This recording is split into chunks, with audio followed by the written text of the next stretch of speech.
నమస్తే. ప్రజెంట్ మనం JBS bus స్టాండ్లో ఉన్నాం. కంటోన్మెంట్ డిపోకు సంబంధించిన కార్మికులంతా కూడా ఇక్కడ నిన్న ఆర్టీసీ కార్మికుల సమ్మెలో భాగంగా ఆత్మ బలిదానం చేసుకున్న మన శంకర్ గౌడ్ నర్సంపేట డిపో ఎదుట ఆత్మ బలిదానం చేసుకున్న శంకర్ గౌడ్ అన్నకి నివాళులు అర్పించడానికి పెద్ద ఎత్తున ఇక్కడ ధర్నా ఇక్కడ ఒక కార్యక్రమం ఏర్పాటు చేయడం జరిగింది.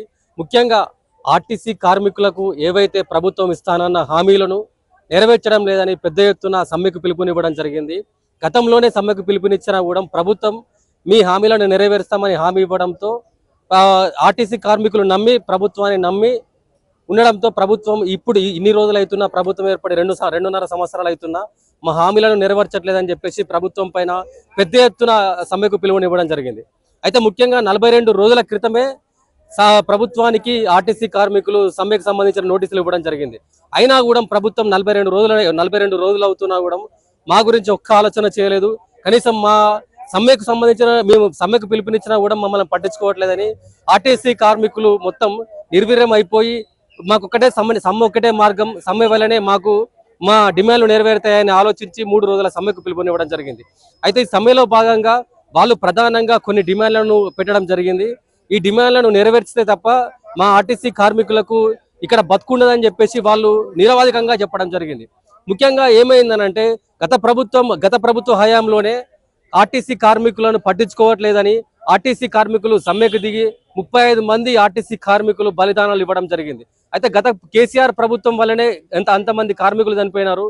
ఈ కేసీఆర్ ప్రభుత్వాన్ని గద్దె దింపి కనీసం కాంగ్రెస్ పార్టీ ప్రభుత్వం ఏర్పడితే మాకు న్యాయం జరుగుతుందని చెప్పేసి ఆర్టీసీ కార్మికులంతా ఏకమై కాంగ్రెస్ పార్టీని అధికారంలోకి తీసుకొస్తే ఇవాళ మా ప్రభుత్వం అనుకున్న ప్రజా ప్రభుత్వం అనుకున్న ఈ కాంగ్రెస్ పార్టీ ప్రభుత్వం కనీసం మాకు ఎక్కడా కూడా అవకాశాలు ఇవ్వడం లేదు, మా డిమాండ్లను నెరవేర్చలేదని చెప్పేసి పెద్ద ఎత్తున ఇటు ఆర్టీసీ కార్మికులు పెద్ద ఎత్తున ధర్నాలు సమ్మెలు నిర్వహించడం జరిగింది. అయితే ముఖ్యంగా 3 డిమాండ్లు: మమ్మల్ని ప్రభుత్వంలోకి విలీనం చేయడం, మాకు అంటే ఈ ప్రైవేట్ బస్సుల ఆగడాలు ఎక్కువైపోతున్నాయి, వాటి వల్ల మాకు ఆర్టీసీ కార్మికులకు దెబ్బతింటున్నామని చెప్పేసి అదొక ప్రాబ్లం, మాకు రావాల్సిన పిఆర్సీకి సంబంధించిన కనీస సౌకర్యాలు కూడా ఏర్పాటు చేయాలని చెప్పేసి ఇక్కడున్న కార్మికుల ప్రధాన డిమాండ్గా ఇక్కడ వాళ్ళు చెప్తున్న పరిస్థితి కనిపిస్తుంది. మొత్తానికైతే ఈరోజు ఈ శంకర్ గౌడ్ డ్రైవర్ నర్సంపేట అన్న ఆత్మ బలిదానం తర్వాత ప్రభుత్వం ఇప్పటికైనా దిగివచ్చి వీళ్ళతో ఆర్టీసీ కార్మికులతో చర్చలు జరిపిస్తా అని చెప్పేసి ఈ రోజు పిలుపునివ్వడం జరిగింది. ముఖ్యమంత్రి గారు కూడా సానుకూలంగా స్పందించడం జరిగింది. ఖచ్చితంగా ఆర్టీసీ కార్మికులకు సంబంధించిన ప్రతి అంశాన్ని మేము ఖచ్చితంగా నెరవేరుస్తాము, మీరు ఎవరు అధైర్యపడవద్దు, ఆత్మ బలిదానాలు చేసుకోవద్దని ముఖ్యమంత్రి రేవంత్ రెడ్డి గారు పిలుపునివ్వడం జరిగింది. ఏంటి శంకర్ గౌడ్ ఆత్మ బలిదానం ఇప్పటికైనా ప్రభుత్వం దిగొచ్చి మీ చర్చలను సఫలం చేస్తున్నారు అనుకోవచ్చు? అసలు కంపల్సరీ చేయాలి సార్. చేయకపోతే ఇప్పుడు ఇదే మన శంకర్ గౌడ్కి ఆత్మ బలిదానం చాలా బాధాకరం. అది అట్లాగే ఎవరు చేసుకోకూడదు. ఎవరు చేసుకున్నా సరే మనం ఎందుకు చేస్తున్నాం స్ట్రైక్, గవర్నమెంట్ లో కలపాలని. ఇప్పుడు మాకు పిఆర్సీ చేయాలి, మేము చేసుకుంటాం.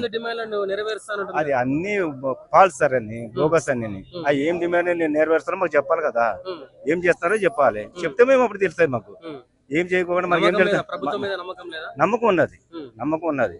ఎవరు వాళ్ళు నమ్మకం ఏం చేస్తున్నారో మాకు తెలవాలి. ఫస్ట్ 29 డిమాండ్ ఏంటి, ఏమి నెరవేరుస్తున్నారు?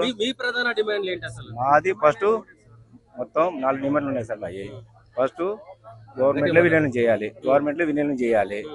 2 పిఆర్సీలు బ్యాలెన్స్ ఉన్నాయి. అది 21 పిఆర్సీ బ్యాలెన్స్ ఉంది, 25 బ్యాలెన్స్ ఉంది. 2017 అరియర్స్ ఇవ్వాలి, బేసికల్ అరియర్స్ ఇవ్వాలి. యూనియన్లు గవర్నమెంట్ లో మన ఆర్టీసీ అనుమతి ఇవ్వాలి. అది మా 4 ప్రధానమైన డిమాండ్లు. ఏం చెప్తారన్న దీనికి సంబంధించి, ఆర్టీసీ సమ్మెకి సంబంధించి? అదే అన్న, ఇప్పుడు మేము గత 25లోనే మేము సమ్మెకు నోటీస్ ఇచ్చినాం, కానీ అప్పుడు ఇండియా పాకిస్తాన్ వార్ ఉండే సందర్భంగా అది జాప్యం చేసి ఇప్పుడు మళ్ళా 41 days బ్యాక్ నోటీస్ ఇచ్చినాము.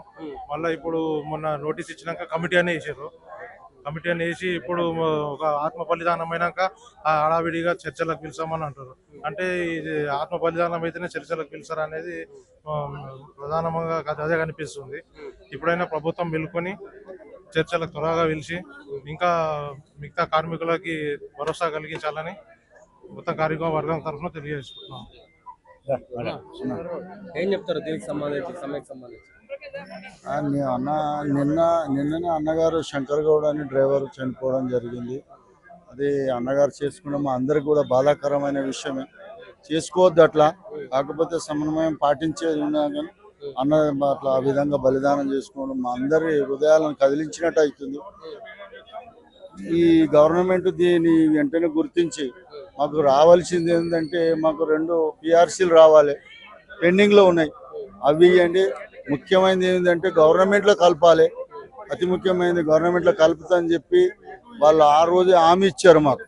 ఇప్పుడు గత పాత గవర్నమెంటు వాళ్ళు అసెంబ్లీలో పాస్ చేసి గవర్నర్ గారితో ఆమోద ముద్రలు అన్నీ వేయించారు. అప్పుడు వీళ్ళు ఇప్పుడు మేనిఫెస్టోలో పెట్టారు, ఎలక్షన్ టైంలో మేము ఖచ్చితంగా మేము గెలిస్తే గవర్నమెంట్లో కలుపుతామన్నారు. మరి ఆ విషయాన్ని వాళ్ళు గుర్తించి వెంటనే గవర్నమెంట్లో ఈ ఆర్టీసీని గవర్నమెంట్లో కలపాలి. ఆంధ్రాలో గవర్నమెంట్లో కలిపేశారు విడిపోయిన తర్వాత. మరి వాళ్ళు కలిపారు, మన వాళ్ళు కలపలేదంటే ఈ గవర్నమెంట్ మరి దీన్ని మెల్లమెల్లగా సాగదీస్తూ కాలయాపనలాగానే చేస్తుంది. కానీ ఇమ్మీడియట్లీ గవర్నమెంట్లో కలిపి ఆర్టీసీ రావాల్సిన ఏవైతే ఉన్నాయో బకాయిలు అవన్నీ ఇచ్చి గవర్నమెంట్ మరి మమ్మల్ని ఆదుకోవాలని చెప్పి మేము వాళ్ళకి మనవి చేస్తున్నాం. ఎందుకంటే రేపు ఇట్లనే సాగిందంటే ఇంకా బలిదానాలు పెరిగే అవకాశాలు మా వాళ్ళు, ఎందుకంటే కష్టజీవులు వీళ్ళు. ఇంకోటి చెప్పాలంటే ప్రతి వాడు ఆర్టీసీ కార్మికుడు అప్లపాలే ఉన్నాడు. మీరు చూడండి, ఆర్టీసీ జీతం పే స్లిప్ అని ఒకటి మాకు వస్తుంది, అందులో అన్ని EMIలే ఉంటాయి. మంచి జీతాలు ఉంటే మంచిగా అన్నీ ఉంటే మేము ఎందుకు అప్పులు చేసుకుంటాం? అన్ని బ్యాంకుల్లో ఉన్నాయి. మళ్ళీ 75% అందరికి సొంత ఇల్లు లేవు, అందరు కిరాయిలు ఉండేటోళ్ళే. మామూలు జీతాలు ఉన్నాయి సార్, రావాల్సినవి అవి ఏవో ఇచ్చినట్టయితే మేము సంతోషంగా ఉంటాం. మేము కూడా ఆర్టీసీని ప్రజలకు ఎంత బస్సులు నడపాలనో అంత నడపడానికి సిద్ధంగా ఉన్నాం. మేము మంచి సేవనే చేస్తాం. అతి ముఖ్యమైన మేనేజ్మెంట్ కూడా దీనికి మా మేనేజ్మెంట్ కూడా మంచిగానే సపోర్ట్ చేసి మంచి సేవ చేసేందుకు సిద్ధంగా ఉన్నాం. వాళ్ళు మేము అందరం కూడా దీనికి తప్పకుండా గవర్నమెంట్ చొరవ తీసుకొని ఈ రోజు ఏదన్నా ఒకటి ప్రకటించాలి, మంచి విషయాలు మాకు రావాల్సినవి ఇవ్వాలని మేము మనవి చేస్తున్నాము. సరే, ఏంటి 2 రోజుల నుంచి సమ్మె జరుగుతుంది, ఎట్లాంటి ఇబ్బందులు ఉన్నాయి ప్రయాణికులకు? ఫస్ట్ సమ్మె ప్రభావము ఉండకపోవడానికి కారణం ఏంటంటే వాళ్ళ కోరికలను తీరే వరకు సమ్మె చేస్తామని అనకపోవడం. వాళ్ళే 3 డేసే అని చెప్పి నిర్ణయించుకొని 3 డేస్ మాత్రమే సమ్మె చేస్తాము అని డిసైడ్ అయిన తర్వాత సమ్మెలో ఏముంటుంది చెప్పండి, అర్థమైపోయింది. పైగా ఆర్టీసీ చైర్మన్ కానీ మంత్రి వర్యులు కానీ మంచి అవగాహన ఉన్న వ్యక్తులు, ప్రయాణికుల గురించి ఆలోచించే వ్యక్తులు. ఆ స్టాఫ్ కూడా అందుకు అనుగుణంగానే ఉంది. వచ్చిన కొత్త ప్రభుత్వం దానికి రాయితీలు కూడా చాలా ప్రకటించారు మహిళల కోసం. ఇవన్నీ అనుభవాలు ఉన్న వ్యక్తిగానే చేశారు. పొన్నం ప్రభాకర్ గారు బాగా దూరదృష్టితోటి ఆలోచించి ఈ కార్మికులను, ఆర్టీసీ సిబ్బందిని అందరినీ దృష్టిలో పెట్టుకొని ముఖ్యమంత్రితో కానీ ఉప ముఖ్యమంత్రితో కానీ చర్చలు జరిపి ప్రత్యేకంగా చొరవ తీసుకొని సహకరిస్తే ఎప్పటికీ గుర్తుపెట్టుకుంటారు వాళ్ళు. కాబట్టి సమ్మె ప్రభావం అంతంత మాత్రంగానే ఉంది. ఈ రోజు చివరి రోజు ఇంకేమొచ్చింది దీంట్లో తేలిపోయింది. మళ్ళీ చర్చల కోసం కూర్చొని సిబ్బంది కోరికలను నెరవేరిస్తే ఎప్పటికీ గుర్తుపెట్టుకుంటారు. సిబ్బంది ఎప్పటికీ శాశ్వతంగా అవసరమే. రాజకీయం క్షణికం, ప్రభుత్వాలు మారచ్చు కానీ సిబ్బంది మాత్రం శాశ్వతంగా ఉంటుంది. కాబట్టి వాళ్ళ కోరికలు నెరవేర్చడం మంచి పద్ధతి. ఏం చెప్తారు? 42 రోజుల క్రితమే సమ్మెకు సంబంధించిన నోటీస్ ఇచ్చారు. ఇలా ఎన్నో ఆత్మ బలిదానాలు మొదలైనాయి. ఎట్లా తెలంగాణ తెచ్చుకుని ఎందుకోసమేనా? మరి తెలంగాణ తెచ్చుకుంది ఇందుకోసం కాదు. కేసీఆర్ పాలనే దొరల పాలన అని గడీల పాలన పలగొట్టి ప్రగతి భవన్ గడీలు తీసేస్తున్నాం, ఇది ప్రజాపాలన అన్నాడు రేవంత్ రెడ్డి సారు.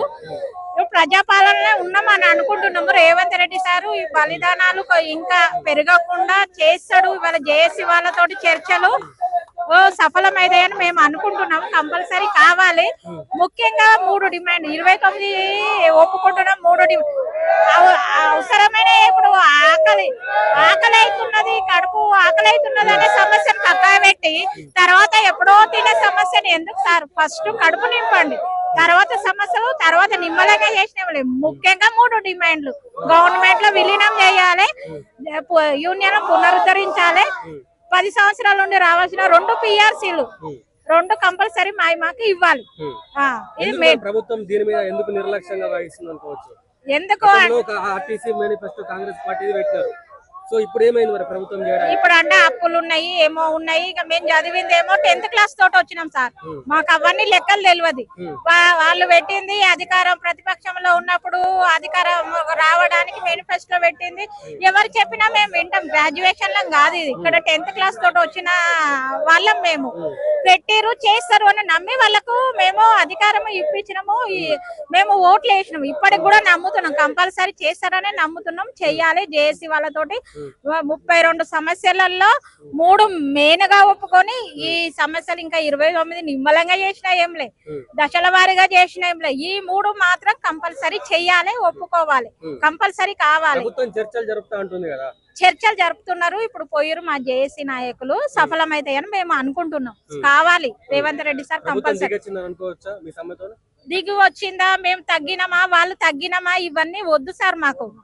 మాకు సమస్యలు పరిష్కారం కావాలి. పరిష్కారం అయితే చాలు. మేము రోడ్డు మీద ఉండేటోళ్ళము, ట్రాఫిక్ లో జనాలకు తీసుకుపోయి డ్యూటీ చేసే చిన్న చిన్న జాబులు మావి, పెద్ద పెద్దవి కావు. పెద్ద వాళ్ళతోటి ఏమన్నా చేసుకోండి. మెట్రో రైలు నసంటిది గవర్నమెంట్ లో విలీనం చేసుకొని లాస్ట్ లో ఉన్న మెట్రోను కొన్నాడు రేవంత్ రెడ్డి సార్. మా ఆర్టీసీ ఎంత సార్? మా ఆర్టీసీ ఎంత చిన్నది, ఆస్తులు చాలా ఉన్నాయి. తీసుకోండి, మమ్మల్ని గవర్నమెంట్ లో విలీనం చేయండి చాలు. మాకు యూనియన్లు పునరుద్ధరించండి. మా సమస్యల మీద మా నాయకులు మాట్లాడతారు. మాకు మేనేజ్మెంట్ తోని మాట్లాడడానికి నాయకులు లేరు. ఎవరిది వాళ్ళం మాట్లాడుకుందామంటే భయభ్రాంతులను గురి చేస్తున్నారు అధికారులు. ఒకరు పోతే ఒక రకంగా, ఇంకొకరు పోతే ఇంకో రకంగా చేస్తున్నారు. మాకు యూనియన్ ఫస్ట్ కావాలి, గవర్నమెంట్ లో విలీనం కావాలి, పిఆర్సీలు 2 కంపల్సరీ ఇవ్వాలి, ఉద్యోగ భద్రత ఉండాలి, కంపల్సరీ ఉండాలి. ఉద్యోగ భద్రత కూడా అక్కడ గవర్నమెంట్ ఇచ్చింది, వీళ్ళు ఇంప్లిమెంట్ చేస్తలేరు, మేనేజ్మెంట్ ఇంప్లిమెంట్ చేస్తలేరు. ఆ ఉద్యోగ భద్రత ఎవరు చిన్న పొరపాటు కండక్టర్ది కాకుండా ప్యాసింజర్ అయినా కూడా మా మీదనే ఇస్తుండు. దీని గురించి ఇది కరెక్ట్ కాదు, కానీ మా దగ్గర సర్క్యులర్ ఉన్నాయి మా నాయకుల దగ్గర. అడగడానికి మాకు మీరెవరు అడగడానికి, మీకు యూనియన్ లేదు కదా అంటున్నారు. కేసీఆర్ సార్ 2 సంవత్సరాలు బ్యాన్ చేసిండు, కానీ ఇప్పుడు 6 ఏళ్ళు అవుతుంది. యూనియన్లు ఇవ్వకపోవడానికి రేవంత్ రెడ్డి సార్కి ఏముంది ఫైనాన్షియల్ గా? యూనియన్లు ఇప్పుడు చేసుకోమని చెప్పొచ్చు కదా. మా ఎలక్షన్లు మేము పెట్టుకొని, మా నాయకుని మేము ఎన్నుకొని మేనేజ్మెంట్ తో మాట్లాడుకుంటాం కదా. మాయమైన సమస్యలు, చిన్న చిన్న సమస్యలను కూడా మాట్లాడడానికి భయభ్రాంతులకు గురి చేస్తున్నారు మా అధికారులు. కాబట్టి కంపల్సరీ యూనియన్ కావాలి, ఉద్యోగ భద్రత కావాలి, పిఆర్సీలు కావాలి, గవర్నమెంట్ లో విలీనం కావాలి. కంపల్సరీ ఈ డిమాండ్ లో ఒప్పుకుంటారు రేవంత్ రెడ్డి సార్, ఒప్పుకోవాలని కోరుచున్నాను. కంపల్సరీ ఒప్పుకుంటారు, చర్చలు సఫలమైతాయి. ప్రభుత్వ విలీనము, యూనియన్ పునరుద్ధరణ, పిఆర్సీ 2 పిఆర్సీలు, ఈ 3 కంపల్సరీ ఒప్పుకుంటారని ఆశిస్తున్నాను. ఇలా చర్చలలో సఫలమైతే ఆత్మ బలిదానాలు అయ్యేదాకా చూసుకోవాల్సిన పని ఏముంది అసలు? ఇక అదేందో మరి సీఎం సార్ వరకు వెళ్ళినాయో లేవో మా ప్రాబ్లమ్స్, అంతే వెళ్ళినాయో లేవో. నిన్నైతే సీఎం సార్ చెప్పిండు పరిష్కరిస్తామని, పరిష్కరిస్తారని ఆశిస్తున్నాం. చాలా అంటే ప్రభుత్వం దీనికి బాధ్యత ఈ కాంగ్రెస్ ప్రభుత్వమే ముఖ్యంగా. ఎందుకంటే ఆత్మ బలిదానాలు చేసుకున్నా కానీ ప్రభుత్వం కళ్ళు తెరవడం లేదు. 42 రోజుల ముందు స్ట్రైక్ నోటీస్ ఇచ్చినా వాళ్ళు చర్చలకు పిలవకుండా, మేము మా ఉన్న డిమాండ్ అన్ని పరిష్కరించకుండా ఇట్లా చేస్తే ఈ మనస్తాపం చెంది పాపం అతను ఇట్లా చేసుకున్నాడు. కానీ ఇట్లా చేసుకోకూడదు. యాక్చువల్ అయితే ఆయన ఇప్పుడు అంటే ఉన్న ఆత్మస్థైర్యాన్ని కోల్పోయి ఏమవుతుందో ఏమో అనేసి బహుశా ఆయనకి ఎన్ని కష్టాలు ఉండవచ్చు. అంటే ఒక ఆర్టీసీ డ్రైవర్, కండక్టర్ దాదాపు 10.5 గంటలు డ్యూటీ చేస్తారు. యాక్చువల్ అయితే లేబర్ యాక్ట్ ప్రకారం 8 గంటలు వర్క్ ఉండాలి. కానీ మాకు మాత్రం ట్రాఫిక్ జామ్ వల్లనో, బస్సు లేట్ ఇవ్వడం వల్లనో 8 కాదు కానీ 10 గంటలు పని చేస్తాం. పని భారం పెంచినారు. మళ్ళీ ఇంకోటి మాకు రిక్రూట్మెంట్ లేదు ఒకటి. ఇవన్నీ మనస్తాపన చెంది మేబీ ఆయన చేసుకుండొచ్చు, కానీ అట్లా ఎవరు కూడా చేసుకోవద్దు. గత ప్రభుత్వం ఉన్నప్పుడు కూడా, కేసీఆర్ పాలన ఉన్నప్పుడు కూడా 35 మంది ఇదే స్ట్రైక్ పీరియడ్ లో చనిపోయినారు. మళ్ళీ అదే రిపీట్ అవుతున్నది. ఎందుకంటే ఇట్లా మనస్తాపానికి లోనై వాళ్ళు ఏదో ఒత్తిడికి లోనై ఇలా చేసుకున్నారు. కానీ ఇది చాలా దారుణం. ఎందుకంటే అతని ఫ్యామిలీ ఎంత సఫర్ అవుతుంది ఇప్పుడు, దానికి బాధ్యతలు ఎవరు? ఈ ప్రభుత్వమే ప్రధాన కారణము, ప్రభుత్వమే బాధ్యత వహించాలి. అది ఇంకో విషయం, మేము పెట్టిన 32 డిమాండ్లలో కనీసం ఒక 4-5 నెరవేర్స్తే చాలు. ముఖ్యంగా 29 అవన్నీ మామూలు చిన్నవి, చాలా చిన్నవి. మెయిన్ ముఖ్యమైన అంటే 5.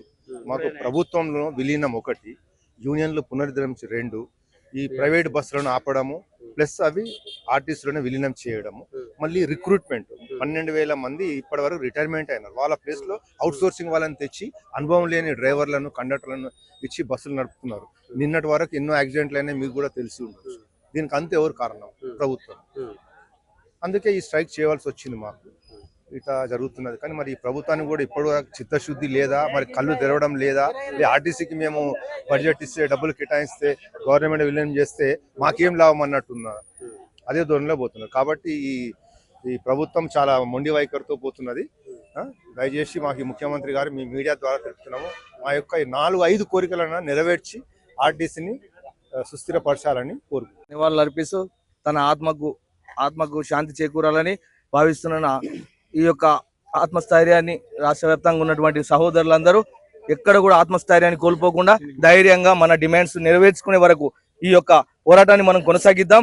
నేను ప్రభుత్వానికి ఒకటే అప్పీల్ చేస్తున్నాం, మాకు ముఖ్యమైనటువంటి విలీనం, ప్రభుత్వంలో గవర్నమెంట్ లో విలీనం 1, సంఘాలను పునరుద్ధరణ జరగడం, 3వది వేతన సవరణ. ఈ 3 డిమాండ్లు ప్రధానమైన డిమాండ్లు ఈ ప్రభుత్వానికి మేము విన్నవిస్తున్నాము, అప్పీల్ చేస్తున్నాము. దయచేసి ముఖ్యమంత్రి గారు, రవాణా శాఖ మంత్రి గారు మేము యొక్క విన్నపాన్ని, మా యొక్క డిమాండ్ ను నెరవేర్చాలని మనస్ఫూర్తిగా కోరుకుంటున్నాము. ఇలాంటి బలిదానాలు జరగకుండా, మళ్ళీ రిపీట్ అవ్వకుండా దయచేసి తొందరగా నిర్ణయం తీసుకొని మా యొక్క న్యాయపూరితమైన డిమాండ్లు నెరవేర్చాలని ఈ యొక్క ప్రభుత్వాన్ని మళ్ళొకసారి అప్పీల్ చేస్తున్నాడు. తెలంగాణ ఆర్టీసీ సోదరిమణులకు చెప్పుకునేది ఏంటంటే, ఇప్పుడు సముద్రాన్ని ఇది ఒడ్డుకొచ్చే క్రమంలో ఇప్పుడు ఇలాంటి ధైర్యం కోల్పోయి ఇలాంటి ఆత్మహత్యలు చేయొద్దని కోరుకుంటున్నా. ఎందుకంటే చాలా కష్టపడ్డాము, కొలిక్కొచ్చే మూమెంట్లా ఇట్లా తప్పుడు నిర్ణయాలు తీసుకోవద్దు. ఎందుకంటే మన వెనకాల మన కుటుంబం ఉంది, మన కుటుంబం కోసమే మనం ఇంతగానం పోరాడుతున్నాం, ఇంతగానం కష్టపడుతున్నాం. అది దృష్టిలో పెట్టుకొని ఎదిగిన పిల్లలు ఉంటారు, రేపు వాళ్ళకేమి మెసేజ్ ఇస్తాం ఇలాంటి ఆత్మహత్యలు చేసుకుంటే. కాబట్టి ఎవరు కూడా ఆత్మహత్య చేసుకోవద్దు. అందరు ముక్కుమూడి ధైర్యంతో ఉండి ఈ మనం ఏదైతే సమ్మెలో ఈ ఫలాలను మనం పొందుతున్నామో అవి సాధించుకుందామని చెప్తున్నా. ధైర్యంగా ఉండండి అందరూ, ఎవరు అధైర్యపడొద్దు. కావాల్సింది ముఖ్యంగా 3. ప్రభుత్వంలో విలీనం 1, 2 పిఆర్సీలు ఇచ్చేయాలి. మాకు విలీనంలో ప్రభుత్వం విలీనం చేసి యూనియన్లు ఇస్తే చాలు, మేము హ్యాపీ ఫీల్ అవుతాం, డ్యూటీలు చేసుకుంటాం. సార్ ఇంత నిర్లక్ష్యంగా అంటే కొత్తగా పరిపాలన వాళ్ళు వచ్చిర్రు, వాళ్ళకి టైం ఇవ్వాలని చెప్పి మేము ఇచ్చినాం, వాళ్ళు కూడా మాకు ఆగుండి అని చెప్పారు. మా యూనియన్ నాయకులకు చెప్పారు, ఆగండి చేస్తాం అనుకుంటుని వచ్చిర్రు. మొత్తానికే చెయ్యము, మీరు మీది మాతో కాదని వాళ్ళు అనలేరు. చేస్తారు, కొద్దిగా ఆగుండి టైం అంటే ఆగిరు. మా యూనియన్ నాయకులు ఆగిరు, మేము ఆగినాం. మాకు కూడా యూనియన్ నాయకుల వల్ల మాకు మెసేజ్లు వచ్చినాయి, ఆగదామని ఆగిరు, అందరం కూడా ఆగినాం. ఇప్పుడు ఏమైంది, టైం 2.5 సంవత్సరాలు గడిచిపోయింది. ఇప్పుడు కూడా ఇంకా ఆగుండి అంటే మాకు ఓపిక శక్తి లేదు.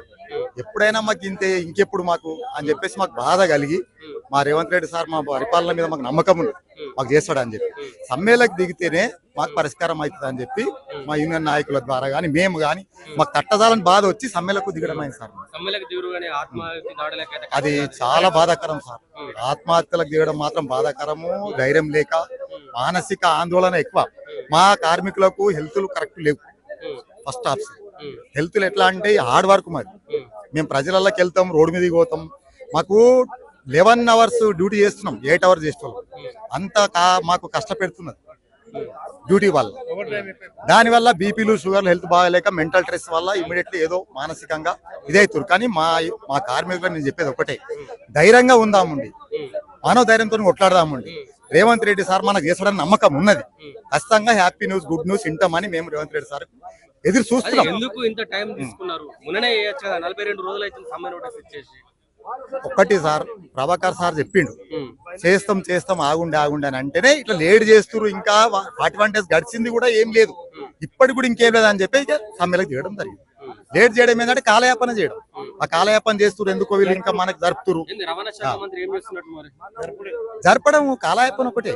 కాలయాపన ఎక్కడికి వెళ్ళి ఆగండి ఆగండి అని మాకు చెప్పడము, యూనియన్ నాయకులకు చెప్పడము, మన యూనియన్ నాయకులకు ఓపిక క్షీణించింది. ఇంకేం రోజులు అంటే జరుపుతాడు ఇక సమ్మెనే కరెక్ట్ అని చెప్పి మా యూనియన్ నాయకుల ద్వారా మేమున్నాం. మా కార్మికులకు మాకు ఏ రాజకీయ నాయకులు చెప్తే మేము సమ్మెలకు దిగలేం. నిజమైన మా కష్టం ఉంటే సమ్మెలో దిగలేం. శంకర్ గౌడ్ మృతి పట్ల చాలా బాధాకరంగా ఉందండి. వాళ్ళ ఫ్యామిలీ కూడా రోడ్డు మీదకి వస్తుంది. ముమ్మాటికి గవర్నమెంట్ హత్య అని మేము భావిస్తున్నాము. కాకపోతే రేవంత్ రెడ్డి గారికి మా విన్నపాలు వినబడతలేవా, మా గోసాలు తెలుస్తలేవా, మరి మీ బారో తెలియాలని మేము మాట్లాడుతున్నాం సార్. కానీ గవర్నమెంట్ మూడే చేస్తాం, మూడు మా దగ్గర కాదు అంటారు. ఆ మూడే ఏంది, ఆ 29 ఏం చేస్తారు, ఈ మూడెందుకు చేస్తలేరు? మాకు కావాల్సింది ఒకటే సార్, గవర్నమెంట్ లో విలీనం కావాలి, యూనియన్లు కావాలి, టీఆర్సీలు కావాలి. మీరు 29 చేస్తాం అంటే ఆ 29 ఏం చేస్తారు ఏంటి అవి మాకు తెలియాలి కదా సార్. కానీ శంకర్ గౌడ్ చచ్చిపోయింది మాత్రం చాలా బాధగా ఉంది. వాళ్ళ ఫ్యామిలీ కూడా రోడ్డు మీదకి వస్తారు. ఇటువంటి కాకుండా చూడాలి, తొందరగా మమ్మల్ని ఏదో ఆదుకోవాలని మేము భావిస్తున్నాం. గత నెల రోజుల నుంచే దీని మీద దృష్టి పెట్టారు, ప్రభుత్వానికి విన్నపం కూడా చేశారు. ఎందుకు నెల రోజుల నుంచి చర్చ? అవును సార్, అదే కమిటీ అంటారు సార్. వాళ్ళు కమిటీ చేసినాం, 4 IAS-లతో కమిటీ చేసినాం. అదే 42 రోజుల ముందు మేము సమ్మె నోటీస్ ఇచ్చినప్పుడు అదే కమిటీ చేస్తే ఇప్పుడు 4 వారాలు గడిచిపోతుండే కదా సార్. అదేదో నిన్నటి వరకే క్లియర్ అవుతుండే. ఈ శంకర్ గౌడ్ ఇంత బలన్మరణానికి కారణం కాకుండా ఉండేది కదా సార్. కావాలని వాళ్ళు వాంటేలుగా చేసినట్టు అనిపిస్తుంది. కానీ రేవంత్ రెడ్డి గారికి ఒకటే విన్నపం చేస్తున్నాం సార్, అది మా గవర్నమెంట్, అది కేసీఆర్ చేయలేదు, మమ్మల్ని ఇట్లా అన్ని విధాలుగా నష్టం చేసిందని ఆయన వదిలేసుకొని ప్రతి కార్మికుడు బస్సులో తిరిగి కాంగ్రెస్ గవర్నమెంట్ కావాలని చేసి కాంగ్రెస్ గవర్నమెంట్ సపోర్ట్ చేసి ఇవాళ గవర్నమెంట్ ఎన్నుకుంటే మాకు ఇచ్చేది కూడా అదే ఇస్తుండు. కావాలని మేము చెప్తున్నాం సార్, గవర్నమెంట్ రేవంత్ రెడ్డి గారు ఖచ్చితంగా మాకు హామీలు నెరవేర్స్తారని మేము ఆశాభావంతో వ్యక్తం చేస్తున్నాం. ఆర్టీసీ వాళ్ళంతా మా కుటుంబ సభ్యులే, ఇటువంటి దురాఘాతానికి పాల్పడదని చెప్పేసి అంటున్నారు కదా. అదే ఆలోచన అదే చెప్తారు సార్. అప్పుడు ఇచ్చిన హామీలు ఏమైనాయి, ఇప్పుడు ఆయన చేసేది ఏమున్నది, అప్పుడు ఇచ్చిన హామీలు ఏంటి, ఇప్పుడు చేసేది ఏంటి? ప్రభుత్వం రాకముందు కూడా మీతో చర్చలు జరిపిండు. అదే సరూర్ నగర్ లో మాదే యూనిఫామ్ వేసుకొని మేము మీకు తోడుగా ఉంటాము, మాకు మీ గవర్నమెంట్ కావాలి అని చెప్పిండు సార్. కానీ ఇవాళ మళ్ళీ అదే ఆయన మమ్మల్ని చర్చలకు పిలిపించి చేస్తున్నాము, ఇవాళ కమిటీలు వేస్తున్నాం అంటే 42 రోజుల ముందు కమిటీ వేయలేరు, మరి ఇవాళ కమిటీ ఎందుకు వేసిర్రు? ఆ 29 మేము చేయగలుగుతున్నాం అంటారు. ఆ 29 ఏంటి? మాకు 29 వద్దు సార్, మాకు 3 కావాలి, గవర్నమెంట్ లో విలీనం, పిఆర్సీ, యూనియన్లు. మాకు 29 అసలే వద్దు, గవర్నమెంట్ లో విలీనం, పిఆర్సీ,